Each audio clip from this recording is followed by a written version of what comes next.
All right, this is the second lecture that was this week. It goes along with the integumentary lecture. And that's because a lot of the disease processes we get immunizations for affect the integumentary. So for those that don't, it's just easier to stick them in with this lecture.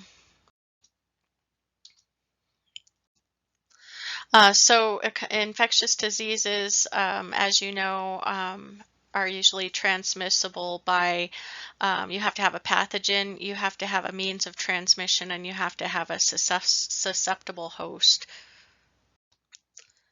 Um, Also, as you know, the ways that we transmit them are from surface objects, contact with the infectious organism. It can be airborne, it can be sexually transmitted. The portal of entry can be your open mouth, your nose, your eyes, membranes. It can be contact with blood. So there's a lot of different ways that you can get diseases. Special considerations with infants and children are, of course, that they're more susceptible to a lot of diseases because their immune system isn't fully developed at birth. They do have some inherent protection from the maternal antibodies. Usually those are more so if they're breastfed. If they're not breastfed, then they have a little bit of less protection from us in those early months from some diseases, which is one reason we want to make sure that parents get their children immunized and stick to the immunization schedule.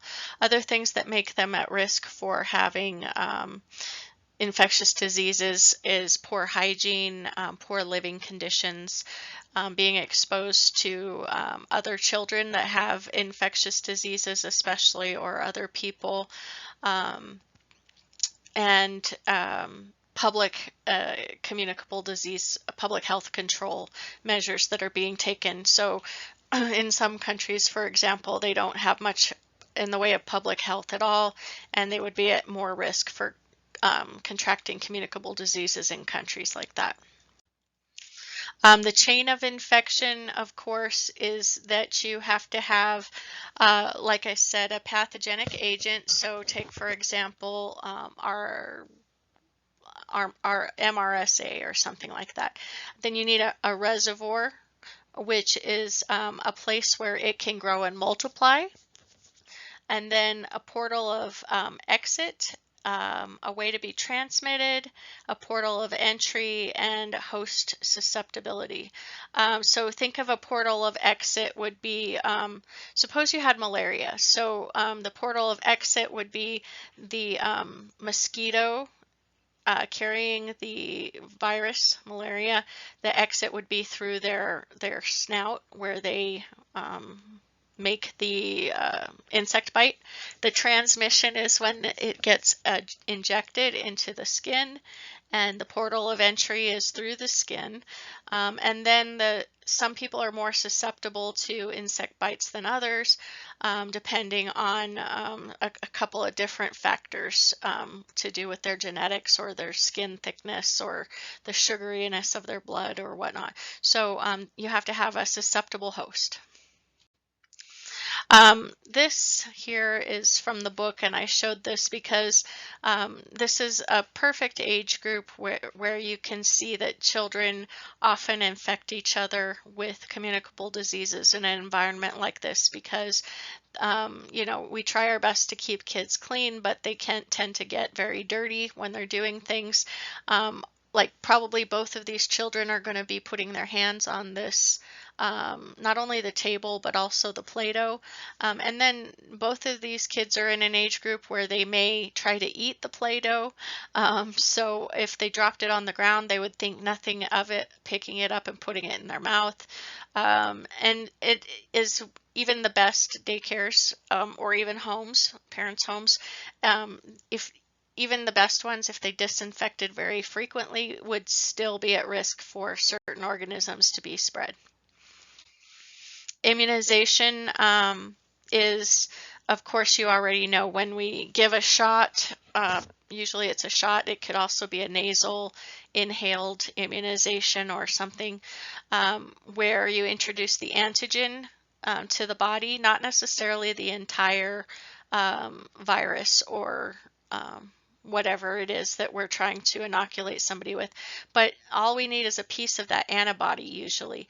And then when the human cells, the white blood cells, come in contact with that antigen, they form memories of that antigen so that they can fight it off again in the future. And that creates active immunity. There's also passive immunity. Um, you know,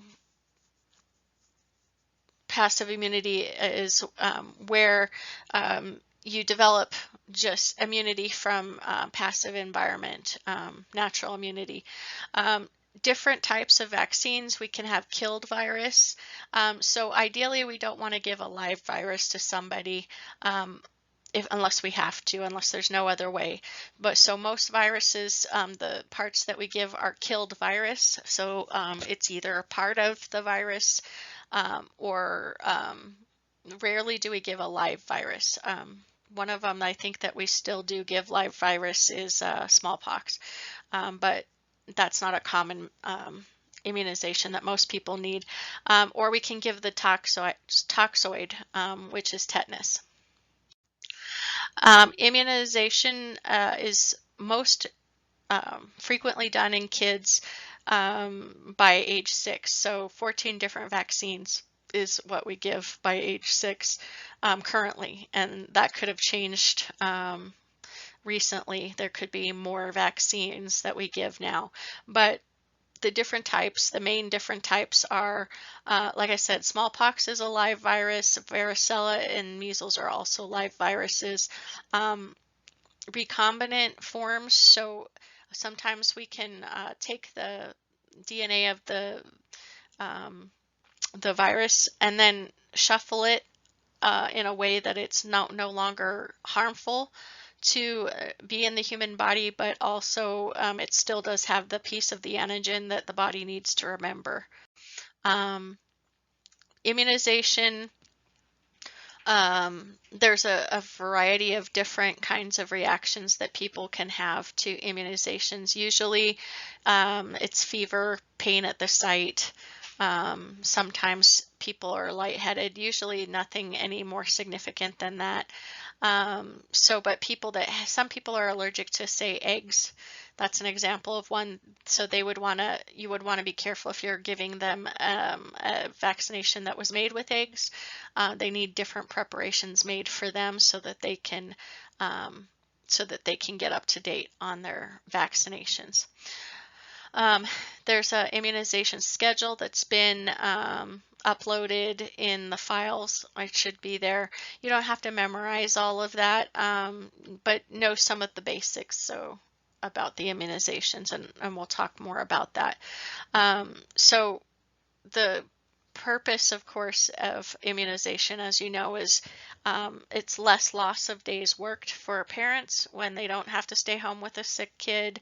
It's less financial savings to society with less hospitalizations of kids that need to be hospitalized for preventable diseases. So there's a big cost savings to the family and society for getting vaccinated. And also the CDC, and this is an old number, but the CDC has figures that they have prevented about 23 million hospitalizations and 732,000 deaths over the last 20 years from immunization. I'm sure those numbers are going to be updated after COVID. This is the vaccination schedule that I was talking about, and like I said, you wouldn't have to memorize this schedule, but you should pay attention to the ones that are given before the child even goes home. And the reason that they're put in the order that they are is because they want to get the child vaccinated with the things they're most likely to be exposed to first. So for example, if you come down here to the meningococcal, children aren't usually exposed to that until they're in high school sports or middle school sports, and so that is the reason for the timing on that. And then some of them have to be given in sequence. So some of them are a 3-shot sequence, so they would do those earlier as well. Vaccine facts. So, as we just said, there's a cost savings and death savings. They don't harm the immune system, and they reduce the risk of infection to the child. And the links to autism have been disproven. Some parents worry that there's a risk of inflammatory bowel disease and a connection to multiple sclerosis, asthma, and diabetes, and those have been disproven as well. And so you can get parents information on that from the CDC website if that's a concern for them. Um, so other misconceptions about vaccines. There's a big one about Thermosol, and you would want to know this one so you can talk to parents about it. There's a lot of information available from the CDC. Basically, Thermosol is a derivative or an altered form of mercury, and so parents have concerns that the child's going to get mercury poisoning from the Thermosol. So the thing about that is, we don't use the kind of mercury that damages your body. This Thermosol is supposed to pass out of your body, but on top of that, most of the vaccines that used to contain Thermosol no longer contain that. They contain something else now instead, just to ease the concerns of worried parents. And then another big one, parents think that vaccines don't work because their kids still end up getting sick anyways. And of course, the answer that you would want to give for that to families is that even though vaccines can't promise to be 100% effective, they do work over time. So if you're vaccinated from the flu, for example, you could still get the flu, but hopefully it's less severe. And like say over the next 2-3 years, you have different vaccination strains, then hopefully over those 2 to 3 years, you eventually have all the strains in your vaccine memory in your body, so that over time you do get less sick.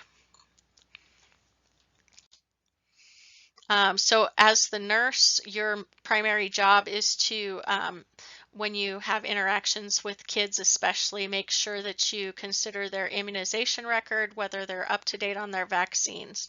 And you know, when you were in the pediatric unit for your clinical rotations, you probably didn't see the nurses worrying too much about it, except for when they go home. Oftentimes, if they're behind on any vaccine, they'll try to give them that vaccine, or they'll offer it to them when they're getting discharged. So you may have seen that come up. And especially when it comes to things like the flu and the pneumococcal, some kids are more susceptible to those kind of diseases after a hospitalization because their immune system is down. So they will oftentimes offer those to the kids before they get discharged home. Nursing management, so you want to advocate for immunization in all the pediatric population. Only about 87% are fully vaccinated, and that was before COVID, so it might be even more now. You want to protect vaccine potency, so one of the ways we do that is that you keep it in a fridge, and it's got to be, you monitor the temperature of the refrigerator, and you've got to be careful about that, and also the expiration dates. Make sure that one of the things you have to document is that you've gotten consent from the parent before you give any vaccinations, that you administer it properly. So for example, most immunizations go in the deltoid for older kids and adults, but and younger kids, often we will put it in the thigh. So make sure you know where you're supposed to be giving it. Try to reduce pain and anxiety. So for example, we don't draw up the injections in front of the child. We try to get it in and in the muscle as quickly as possible and out so that it's over quickly. And we don't make them wait a really long time to get that vaccine, because the longer they have to think about it, the more anxious they get. Some kids and even adults will have a vasovagal response to getting a vaccine, so they may pass out. And so we usually don't like to let anybody get up and walk around right after they've gotten a vaccine. Usually they have to wait a few minutes. And also you have to be prepared for the potential of an anaphylactic episode. Some people may have an unknown egg allergy, gelatin, yeast, or neomycin allergy. Any of those could be cause an anaphylactic episode while they're getting a vaccination. This is the location of the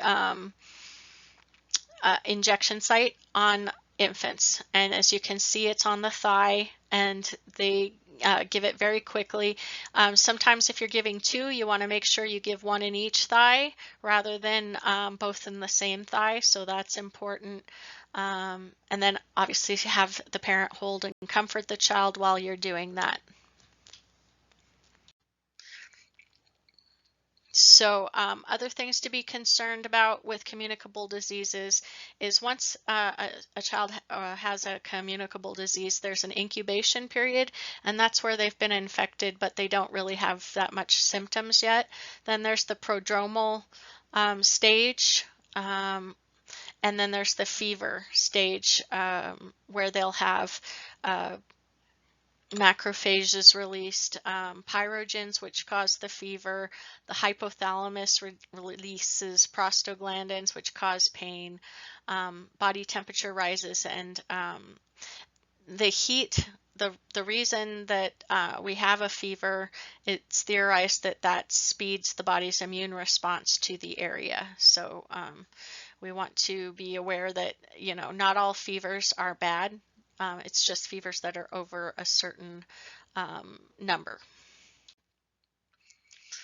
The documentation portion of immunizations is really important. If you've ever given a vaccination, you know that at least on Epic, there's a whole separate screen you're supposed to fill out. So you need to give the manufacturer the lot number, the expiration date. All of these are really important if there's a recall, a vaccine recall, because they can contact these people. Communicable diseases in kids, vaccines reduce incidences of communicable disease, but there's no vaccine for every disease out there. And so they, like I said, they mainly concentrate on the ones that you're most likely going to be exposed to. For example, in Asian countries, or if you're traveling to an Asian country, they'll often give you yellow fever vaccination, or dengue fever vaccination, which you wouldn't necessarily need if you weren't traveling overseas, because we don't have that in this country as much. Be aware of vectors. So a vector is a portal of transport for different diseases. So humans can carry diseases. They're considered a vector. Animals like dogs can sometimes carry diseases in their mouth, and insects, certain insects carry a lot of diseases. Mosquitoes would be one. Another animal that comes to mind is mice, rats, maybe cockroaches. These are portals or carriers of disease, and also polluted water. Children are susceptible to some of these diseases more so as children, and then they become more less susceptible to them the older they get. So for example, chickenpox is one that you become less susceptible to when you're older. Although the older you get it, sometimes the more severe it can be. So you know, kids, our fifth disease is an example of a disease that's usually more severe in children, and Usually you're immune to it if you've gotten it once, but although adults can still get it on occasion. So those are some examples. Clinical therapy, of course, when somebody has a communicable disease, of course, you're going to isolate the patient and use the appropriate gear, the PPE and all that. These are often diagnosed by a lab test run for that. But some of them can be documented. I'll give you an example. TB oftentimes is documented by X-ray imaging. So be aware of the diagnostics. Fever management's very important, of course. Like I said, for kids, the smaller children can have higher fevers, so before we give medication. So if it's over 100.4 in like say 6 and over, we can give Tylenol for that. If they're less than 6, then the number drops down to 100, and I believe it's 101 before they give Tylenol. So make sure you follow the age-specific recommendations. Use antibiotics if necessary. Of course, a lot of communicable diseases are viruses, and so antibiotics would have no impact on them whatsoever. So be aware. Other things we're concerned about when kids are hospitalized for communicable diseases are their hydration status, fluid intake, their vital signs, their pain level, because some, like take COVID for example, one of the major known manifestations was pain, muscle pain, fatigue, things of that nature. So we would try to keep somebody comfortable as possible. And then kids, when they don't feel good, they just don't eat. They don't do that. So we, and you, at some point you need to eat to maintain your healthy immunity. So we try to do things to stimulate children to eat as soon as they're able. So management, of course, you want to be aware that you may need to collect cultures. For example, MRSA could be considered a communicable disease where you might need cultures. It's a bacteria. Antibiotic administration, of course, monitoring antibiotic blood levels. So like take, for example, vancomycin is one where you have to monitor blood levels of that antibiotic in the body. Provide comfort and education for the parents, of course, and then be aware if a disease is communicable in the hospital, that you don't spread it to any of the other children. We want to make sure that we protect other patients from that. Make sure that, of course, well, we already said that we're managing the fever and educating the family. Septic shock is a thing that we can come across in kids that have, like say MRSA, that can move into septic shock.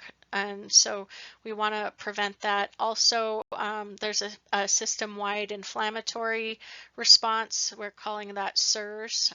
We want to prevent that kind of system-wide inflammatory response because that can be very severe. There's a high risk to individuals with chronic conditions and burns, invasive catheters, and long-term use of antibiotics. They're all at higher risk for these kinds of problems like sepsis. Signs of septic shock are fever, hypothermia, tachycardia, tachypnea, and then it progresses to include the extremities with bounding pulses, brisk, less than brisk cap refill time. Then it can progress further to hypotension. So that's usually a late sign. Make sure that for testing purposes that you're aware of the differences between early and late signs. So prolonged cap fill time, mottled skin, weak pulses, mental status changes, and decreased urine output are all late signs.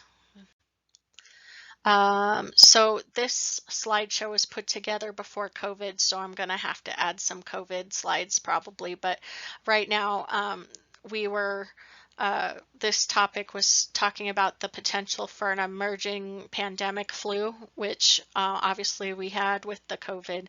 But other things to be aware of were certain organisms that can be used in biological warfare. So anthrax is a big one. That one actually is treated with antibiotics. Plague is something that is endemic around here, especially in the mice, or not the mice, the squirrel population and chipmunk population. They can carry plague. So we do see some cases of that in this area. Hemorrhagic fevers, these are all things that you need to be aware of that could come to, especially hemorrhagic fevers if they've traveled from somewhere else. And then be alert to early signs, large increases in unusual illnesses. So there has been an uptick recently, and that's related, we think, to people being vaccine resistant, and that was started